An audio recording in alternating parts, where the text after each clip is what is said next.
তো কেউ যদি সবচেয়ে বড় সায়েন্টিস্ট হয়, সে আসমানের নিজামকে হ্যাক করুক, যে নিজামের মধ্যে দিয়ে সূর্য উঠছে এবং ডুবছে, চন্দ্র উঠছে এবং ডুবছে।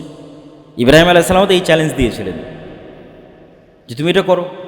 এখন যেমন আমাদের মোবাইল কম্পিউটার সবই হ্যাক করা যায়, আসমানি সিস্টেমকে কেউ হ্যাক করুক এবং সেই সিস্টেমের মধ্যে নিজে থেকে পরিবর্তন নিয়ে আসুক। মানুষের সভ্যতা যত উন্নতি হোক না কেন, এই চ্যালেঞ্জ চলমান যে আসমানের সিস্টেমকে হ্যাক করতে হবে। কে হ্যাক করতে পারো আসো, এবং সেখানে নিজের সিস্টেম চালাতে পারো। ফাবুহিতাল্লাযী কাফার। এবার যখন বাদশাও ইব্রাহিম আলাইহিস সালামের যুক্তির সামনে পরাজিত হয়ে গেল, মানুষ যখন যুক্তিতে পারে না, তখন জুলম এবং অত্যাচার নেমে আসে। হাররিকুহু ওয়ানসুরু আলিহাতাকুম, আগুন জ্বালাও তোমাদের রব এবং প্রতিপালকের বিরুদ্ধে। ধর্মদ্রোহিতা, অপমানসূলক কথা বলতেছে, একে আগুন জ্বালিয়ে হত্যা করো। আল্লাহ সুবহানাহু ওয়া তাআলা বলেন, ইয়া নারু কুনি বারদাম ওয়া সালামান আলা ইব্রাহিম, হে আগুন তুমি ইব্রাহিমের জন্য ঠান্ডা শীতল হয়ে যাও। তাই ঘটল। আগুন প্রজ্বলন শেষ হয়ে গেল, ইব্রাহিম আলাইহিস সালাম অক্ষত অবস্থায় বের হয়ে আসলেন। যখন তারা বুঝলো ইব্রাহিম আলাইহিস সালামকে হত্যা করতে পারছে না, তখন তাকে দেশ থেকে বের করে দিল। প্রায় সব নবী নিজ এলাকা থেকে বিতাড়িত হয়েছে, নিজ সমাজ থেকে বিতাড়িত হয়েছে, নিজ দেশ থেকে বিতাড়িত হয়েছে। আমরা যদি বিতাড়িত না হয়ে থাকি, তাহলে আমাদের দাওয়াতের মধ্যে কম্প্রোমাইজ আছে। দাওয়াত যে খুব শক্তভাবে হুবহু শতভাগ তাওহীদপন্থীর উপর দাওয়াত দিবে, তার মধ্যে এই জুলুম, এই বিপদগুলো নেমে আসবে। ইব্রাহিম আলাইহিস সালামের জীবনী দেখেন আর মোহাম্মদ সাল্লাল্লাহু আলাইহি ওয়াসাল্লামের জীবনী দেখেন, অনেক কিছু কমন পাবেন। ইব্রাহিম ইসলাম যেমন মূর্তি পূজার সমাজে জন্ম নিয়েছে, মোহাম্মদ সাল্লাল্লাহু আলাইহি ওয়াসাল্লাম মূর্তি পূজার সমাজে জন্ম নিয়েছে। ইব্রাহিম ইসলাম যেমন নিজ পরিবার এবং সমাজে দাওয়াত দিয়েছে, মোহাম্মদ সাল্লাল্লাহু আলাইহি ওয়াসাল্লাম নিজ পরিবার সমাজে দাওয়াত দিয়েছে। ইব্রাহিম আলাইহিস সালামকে যেমন তার মানুষ এলাকা থেকে বের করে দিয়েছে, মোহাম্মদ সাল্লাল্লাহু আলাইহি ওয়াসাল্লামকে মানুষ তার এলাকা থেকে বের করে দিয়েছে। তাহলে ইব্রাহিম আলাইহিস সালাম ইরাক থেকে হিজরত করে কোথায় গেলেন? শাম, সিরিয়া, ফিলিস্তিন। আর মুহাম্মদ সাল্লাল্লাহু আলাইহি ওয়াসাল্লাম হিজরত করে কোথায় গেলেন? মক্কা থেকে মদিনা। এই জন্য রাসূল সাল্লাল্লাহু আলাইহি ওয়াসাল্লাম বললেন, কিয়ামত পর্যন্ত দিন থাকবে কোথায়? যেখানে মুহাম্মদ সাল্লাল্লাহু আলাইহি ওয়াসাল্লাম হিজরত করে গেছে আর যেখানে ইব্রাহিম আলাইহিস সালাম হিজরত করে গেছে। দারু হিজরতে মুহাম্মদ ওয়া দারু হিজরতে ইব্রাহিম, দারুল হিজরা, যেই জায়গা মুহাম্মাদের হিজরতের জায়গা আর যেই জায়গা ইব্রাহিমের হিজরতের জায়গা, কিয়ামত পর্যন্ত এই দুই জায়গায় হক থাকবে। শামে হক থাকবে, মদিনায় হক থাকবে, এখনও আছে। ইব্রাহিম আলাইহিস সালাম শাম, সিরিয়া, ফিলিস্তিনে হিজরত করে গেলেন। সারা আলাইহা সালামের সাথে তার বিবাহের ঘটনা কখন, তা কোরআন এবং হাদিসে স্পষ্ট জানা যায় না। কিন্তু সিরিয়া এবং ফিলিস্তিন থেকে খাদ্যের সন্ধানে অথবা কোনো কাজে মিশর যাচ্ছেন, আর শাম এবং মিশরের সাথে এই যোগাযোগ 5000 বছরের পুরাতন। ইব্রাহিম আলাইহিস সালাম যেমন শাম থেকে মিশর যাচ্ছে, তারও কয়েক শত বছর পর ইউসুফ আলাইহিস সালাম এবং তার ভাইয়েরা শাম থেকে মিশর যাবে। তার কয়েক শত বছর পর মুসা আলাইহিস সালাম বানু ইসরায়েলদের নিয়ে মিশর থেকে শামে আসবে, ফিলিস্তিনে আসবে। আর এখন গাজার মুসলমানেরাও যদি সহযোগিতা চায়, তাহলে মিশর থেকে। তাহলে ফিলিস্তিন এবং শাম, এই মিশর অথবা শাম এবং মিশরের এই যোগাযোগ 5000 বছরের পুরাতন। এই যাত্রাপথের এক জালেম বাদশাহ, সুন্দরী নারীদের প্রতি তার লোলুপ দৃষ্টি ছিল। সে ইব্রাহিম আলাইহিস সালামের স্ত্রীকে জোরপূর্বক উঠিয়ে নিয়ে যায়, যদিও ইব্রাহিম আলাইহিস সালাম পরিচয় দিয়েছিলেন যে আমার ভাই এবং বোন, স্বামী স্ত্রী নয়। তখন সহিহ বুখারীর রিওয়ায়াতে আসছে, সারা আলাইহিস সালাম আল্লাহ সুবহানাহু ওয়া তাআলার নিকটে দোয়া করলেন, আল্লাহুম্মা ইন কুনতা তা'লাম আন্নী আমানতু বিকা ওয়া রাসূলিক ওয়া আহসানতু ফারজি ফালা তুসাল্লিত আলাইয়াল কাফির। হে আল্লাহ, আপনি যদি জানেন যে আমি আপনার উপর ঈমান রাখি এবং আপনার রাসূলের উপর ঈমান রাখি এবং আমি আমার লজ্জাস্থানের হেফাজত করেছি, তাহলে আজকের এই নির্জন এবং এই জালেম শাসক, যার ক্ষমতার সামনে আমাদের কোনো ক্ষমতা নাই, ফালা তুসাল্লিত আলাইয়াল কাফির, আমার এই পবিত্রতার যে আমানত আমি রক্ষা করেছি, এটাকে আপনি নষ্ট করবেন না, আমার উপর কাফেরকে চাপিয়ে দিবেন না। তো সহিহ বুখারীতে আসছে যে 3বার এই ঘটনা ঘটল, তথা বাদশাহ অজ্ঞান হয়ে পড়ে গেল। আবার কান্নাকাটি করে সারা আলাইহিস সালামের কাছে ক্ষমা চাইল, তুমি আমাকে বাঁচাও। সারা আলাইহিস সালাম আবার আল্লাহকে বললেন, আল্লাহ, এই যদি এখানে নিহত হয়, মানুষ বলবে আমি হত্যা করেছি, অতএব একে বাঁচিয়ে দেন। আল্লাহ আবার তাকে সুস্থ করে দিলেন। সে আবার তার কুনিয়াতে সামনের দিকে এগিয়ে আসলো। আবার সারা আলাইহিস সালাম আল্লাহর কাছে দোয়া করলেন, আবার সে অজ্ঞান হয়ে পড়ে গেল। এই ঘটনা 3বার ঘটল। এখান থেকে একটা জিনিস বোঝা যায় যে আল্লাহ সুবহানাহু ওয়া তাআলার কিছু বান্দা এবং বান্দি আছে, যাদের মুখের কথা আল্লাহ সুবহানাহু ওয়া তাআলা সাথে সাথে বাস্তবায়ন করেন। তারা আল্লাহ সুবহানাহু ওয়া তাআলার এত নিকটে যে তাদের মুখ দিয়ে যেটি উচ্চারিত হয় সেটি বাস্তবায়ন করা আল্লাহর জন্য লাজেম হয়ে যায়। না বাস্তবায়ন করলে আল্লাহ নিজে লজ্জা পান। তার অবস্থান আল্লাহর নিকটে এত নিকটে। সেই রকমই একজন হচ্ছে সারা আলাইহিস সালাতু ওয়াস সালাম। তিনি মুখ দিয়ে বলতেছেন আল্লাহ এক থেকে বাঁচাও, পড়ে যাচ্ছে, বলছে আল্লাহকে সুস্থ করে দাও, সুস্থ হয়ে যাচ্ছে। মানে মুখ দিয়ে যা উচ্চারণ হচ্ছে তাই হচ্ছে 6 বার। বাদশাহ যখন বুঝলো যে সে এই মহিলার কোনো ক্ষতি করতে পারবে না, তখন সে তার অধীনস্থ মহিলাদের মধ্যে থেকে সবচেয়ে সম্মানিতা এবং সবচেয়ে আত্মমর্যাদা সম্পন্ন, যিনি অন্য কোনো বাদশার কন্যা ছিলেন, কোনো যুদ্ধের কারণে তার কাছে যুদ্ধবন্দিনী অবস্থায় এসেছিল, হাজেরা আলাইহিস সালাতু ওয়াস সালামকে হাদিয়া হিসেবে সারার সাথে ইব্রাহিম আলাইহিস সালাতু ওয়াস সালামের সাথে বিদায় দিলেন। ইব্রাহিম আলাইহিস সালাতু ওয়াস সালামের বয়স 80 বছর পার হয়ে গেছে, 100 বছর ছুঁই, কিন্তু ওনার কোনো সন্তান হয়নি। তো সন্তানের আশাতেই সারা আলাইহিস সালাতু ওয়াস সালাম ইব্রাহিম আলাইহিস সালাতু ওয়াস সালামের বিবাহ হাজেরা আলাইহিস সালাতু ওয়াস সালামের সাথে দিলেন। যেহেতু সন্তান হচ্ছে না, মানুষের সবারই সন্তানের চাওয়া থাকে, এবং হাজেরা আলাইহিস সালাতু ওয়াস সালামের সাথে বিবাহ হওয়ার পর আল্লাহ সুবহানাহু ওয়া তাআলা ইব্রাহিম আলাইহিস সালাতু ওয়াস সালামকে প্রথম সন্তান দিলেন ইসমাঈল। এবং মহিলাদের মধ্যে যে স্বাভাবিক ঈর্ষা কাজ করে, যে যখনই কারো সন্তান হয় এবং সন্তান যদি সুন্দর ফুটফুটে হয়, তাহলে পিতার স্বাভাবিক আগ্রহ এবং ভালোবাসা ওই স্ত্রীর প্রতি বিরাজ করবে যার সন্তান হয়েছে। তখন যেই স্ত্রীর সন্তান হয়নি সে অবশ্যই মানসিকভাবে কষ্ট পাবে। এই মানসিক কষ্ট এবং এই ঈর্ষা থেকে বাঁচতেই, এবং এর পেছনে আল্লাহর হিকমাও ছিল, ইব্রাহিম আলাইহিস সালাতু ওয়াস সালাম হাজেরা আলাইহিস সালাতু ওয়াস সালাম এবং তার ছোট্ট সন্তান ইসমাইলকে রেখে আসলেন থেকে 1200 কিলোমিটার দূরে মক্কায়, যেইখানে আল্লাহ সুবহানাহু ওয়া তাআলার প্রথম ঘর আছে, ইন্না আউওয়ালা বাইতুন উদিআ লিন-নাস বিবাক্কাহ। কিন্তু নূহ আলাইহিস সালামের বন্যায় সেটা ধ্বংস হয়ে গেছে, এখন ওখানে ঘরের কোনো চিহ্ন নাই।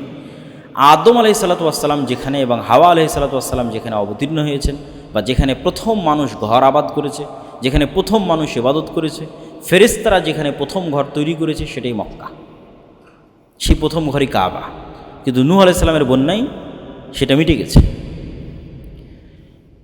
তো ইব্রাহিম আলাইহিস সালাতু ওয়াস সালাম কোরআনের মধ্যে বলছে, আল্লাহ সুবহানাহু ওয়া তাআলা এই সময়কার বর্ণনা, রব্বি ইন্নী আসকানতু মিন যুররিয়্যাতি বিওয়াদিন গায়রা যী যারইন ইনদা বাইতিকাল মুহাররাম। আল্লাহ, এমন এক জায়গায় আমার পরিবার পরিজনকে রেখে যাচ্ছি, গায়রা যী যারইন, যেখানে একটা ঘাসও উৎপাদন হয় না। মানুষ তো বহুদূরের কথা, পশু পাখি প্রাণী তো বহুদূরের কথা, ঘাসও নাই। গায়রা যী যারইন, একটা ঘাসও নাই যেখানে। রব্বানা লিউকিমুস সালাহ, আল্লাহ এদেরকে এখানে রেখে যাচ্ছে এই জন্য যেন এরা সালাত কায়েম করতে পারে।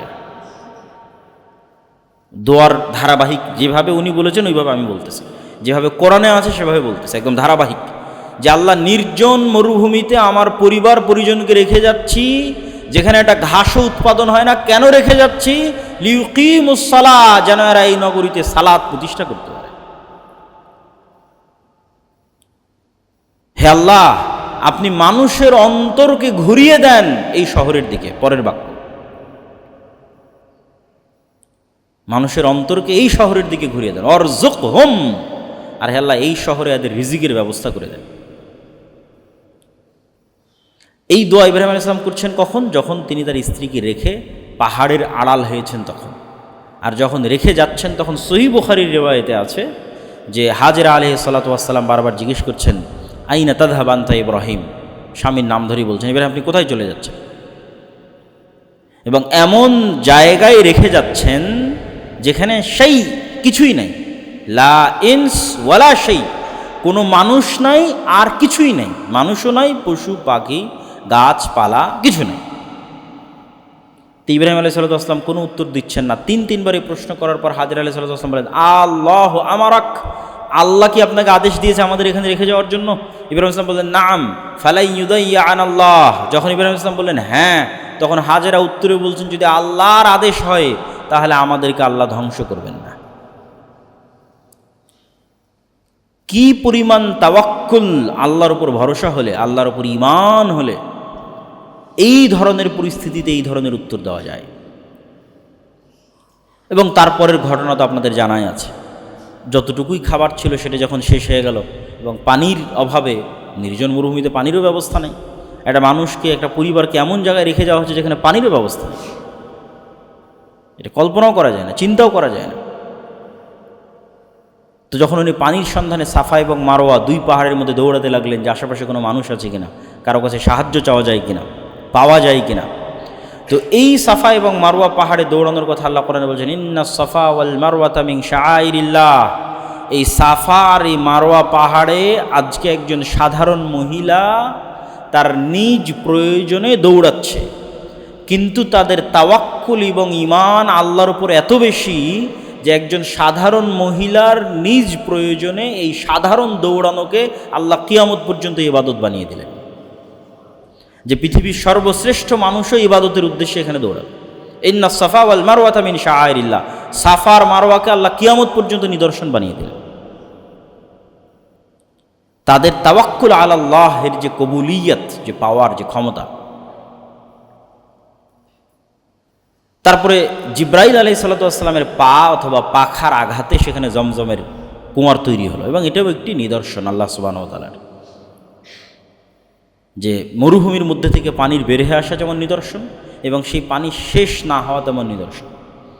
এবং বড় থেকে বড় মেশিন লাগিয়ে এই পানি উঠিয়ে শেষ করার চেষ্টা করা হয়েছে, হয়নি, আজও হয়নি। হাজার হাজার বছর থেকে মানুষ খাচ্ছে, মুহাম্মদ সাল্লাল্লাহু আলাইহি ওয়াসাল্লাম থেকে নয়।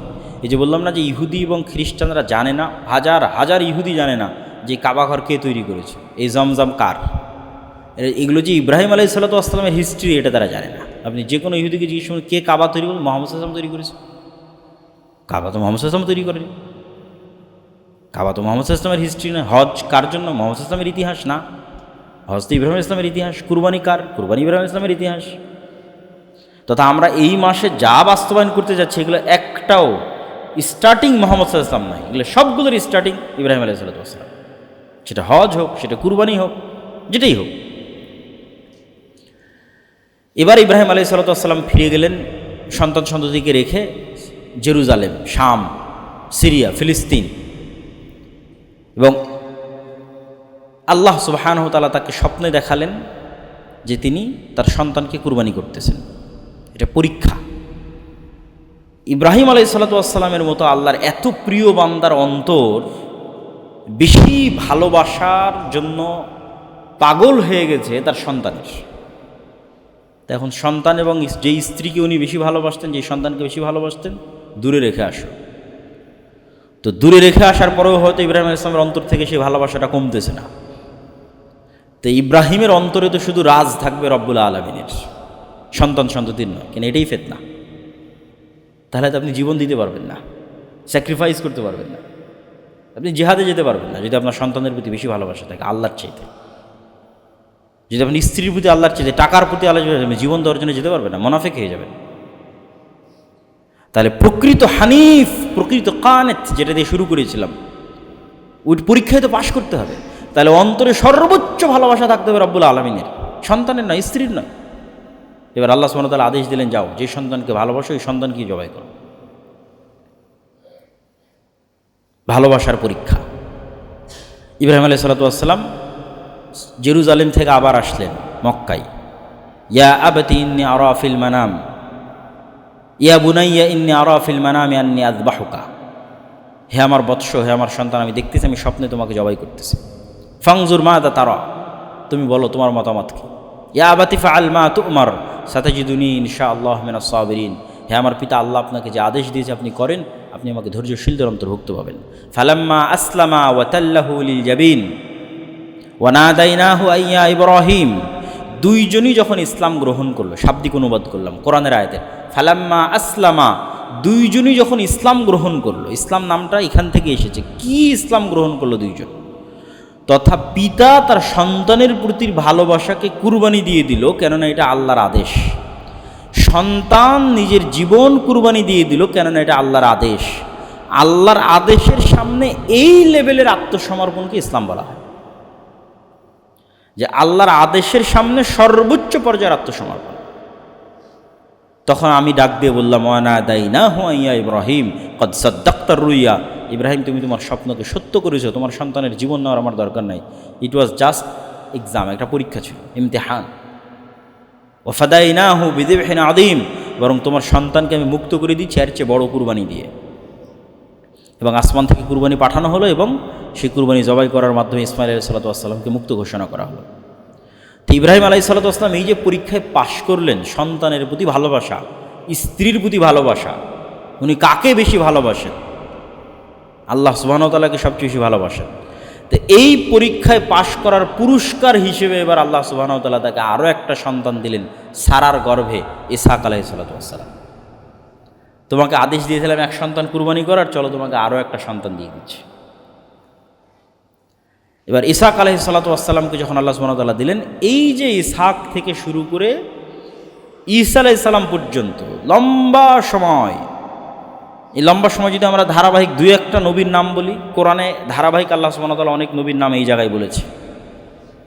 ইসহাকের ছেলে ইয়াকুব, ইয়াকুবের ছেলে ইউসুফ, ইউসুফের বাকি 11 ভাই, তারপরে 400 বছর পর মুসা, মুসার ভাই হারুন, মুসা ইসলামের পর ইউশা বিন নুন, তারপরে দাউদ, দাউদের পর সুলাইমান, তারপরে আইয়ুব, তারপরে ঈসা, জাকারিয়া, ইয়াহইয়া, সালেহ। এই যে পুরো নবীদের যে সিলসিলা একদম ঈসা আলাইহিস সালাম পর্যন্ত, এই পুরো লম্বা সময়ে ইসমাইলের সন্তানেরাও কিন্তু আছে মক্কায়, কিন্তু কোনো নবী নাই। কাবা ঘরও আছে, কিভাবে আছে ওটাও বলতেছি, এবং পরে গিয়ে আমরা দুটেই মিলিয়ে দিচ্ছি। এদিকে ইসহাক আলাইহিস সালামও বড় হচ্ছে, ওইদিকে ইসমাইল আলাইহিস সালামও বড় হচ্ছে। পরবর্তীতে একদিন ইব্রাহিম আলাইহিস সালাম আবারও জেরুজালেম থেকে মক্কায় গেলেন, 1200 কিলোমিটার পথ, পায়ে হাঁটতেন অথবা ঘোড়ায় অথবা উঠে, আল্লাহু আলাম, আল্লাহ জানে। তো গিয়ে সালাম দিচ্ছেন, বাড়িতে বাড়ির মালিক নাই, ইসমাইল নাই। তোমরা কেমন আছো? কাইফা হাইআতুকুম, কেমন আছো তোমরা? বল নাহনু ফি শিদ্দা, খুব কষ্টের মধ্যে আছে, বেটার বউ বলতেছে। তো এটা যে বলার পর আর কোনো কথা ইব্রাহিম আলাইহিস সালাম জিজ্ঞেস করে, বলছে বাড়িতে বাড়ির মালিক আসলে সালাম দিও, আর বলিও যে গাইয়ির উতবাতা বাবি, দরজার কপাট চৌকাট যেন পরিবর্তন করে নেয়। আবারও কতদিন পর ইব্রাহিম আলাইহিস সালাম গেছে, আল্লাহু আলাম। তো ইব্রাহিম আলাইহিস সালাম যেখানেই যেতেন বর্ণিত আছে যে তার একটা সুগন্ধি ছড়িয়ে থাকতো এবং বোঝা যেত যেখানে তিনি এসেছিলেন। ইসমাইল আলাইহিস সালাম আসার পর বললেন, আনাসা শাইআন, কেউ কি এসেছিল? উনি বুঝতে পারলেন কেউ, হ্যাঁ এরকম একজন বৃদ্ধ মুরব্বী মানুষ এসেছিল। ও কী বলেছে? উনি তোমার পিতা ছিলেন, তোমাকে তালাক দিতে বলে গেছে, তুমি তোমার বাপের বাড়ি চলে যাও। আবারও অনেক দিন পর ইব্রাহিম আলাইহিস সালাম এসেছে, তখনও এই বাসায় ইসমাইল আলাইহিস সালাম নেই। তোমরা কেমন? এবার এই স্ত্রীকে ইব্রাহিম আলাইহিস সালাম জিজ্ঞেস করছে, কাইফা হাইআতুকুম, তোমরা কেমন আছো? তখন এই স্ত্রীর উত্তরে বলেছে, আলহামদুলিল্লাহ আসনাত আলাল্লাহ, সহিহ বুখারী ইবারত, যে স্ত্রী আল্লাহর প্রশংসা করেছে। আল্লাহর প্রশংসা শুনে ইব্রাহিম আলাইহিস সালামের মন ভরে গেছে।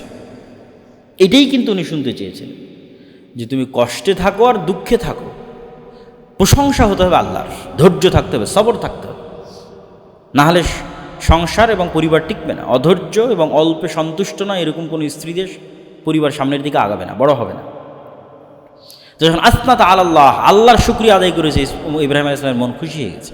এবার উনি আগ্রহ নিয়ে জিজ্ঞেস করছেন, তোমরা কী খাও, কী পরো, আরও হয়তো অনেক কথা জিজ্ঞেস করেছে। তুমি বলছে আমরা পানি খাই আর গোস্ত খাই। তুমি বলছে আল্লাহ তোমাদের পানিতে এবং গোস্তে বরকত দান করুন, আর যদি বাড়ির মালিক আসে বলিও যেন এই দরজাকে স্থির রাখে।